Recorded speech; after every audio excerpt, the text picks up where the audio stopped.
Hello বন্ধুরা, কেমন আছো তোমরা সবাই? তো আমরা যাচ্ছি এখন খেয়াঘাটের দিকে। আর খেয়াঘাট পারাপারের জন্য দু রকম ব্যবস্থা আছে। এক হচ্ছে নৌকো আর হচ্ছে লঞ্চ। নৌকো দিয়ে পার হতে গেলে তোমাদের টিকিট লাগছে 5 টাকা করে, আর লঞ্চে করে পার হতে গেলে তোমাদের টিকিট লাগছে 10 টাকা করে। তো আমরা ভেবেছি লঞ্চেই পার হব।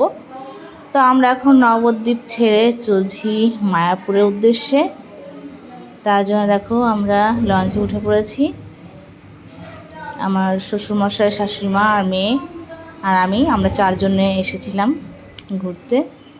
তো দেখো সবাই যে যার মতো বসেছে।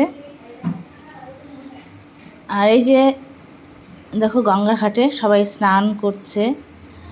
এখানে যে একটু সিট ফাঁকা আছে, এগুলো ভরে গেলেই লঞ্চটা ছেড়ে দেবে। তো এর মধ্যে নিজেকে একটু দেখিয়ে দিলাম। দেখো মেয়ে একটু ঘুরে বসেছে।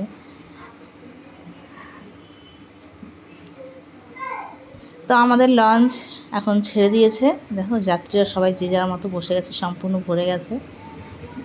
দেখো, তো আমরা নবদ্বীপ ছেড়ে এখন চলেছি মায়াপুরের উদ্দেশ্যে। এই দেখো আমরা মায়াপুরের ঘাটে পৌঁছে গেছি প্রায়। দেখো, তো এর পরের ভিডিওতে আসছে মায়াপুরে আমরা কোথায় কিভাবে রুম ভাড়া করেছিলাম, কোথায় কিভাবে থেকেছিলাম।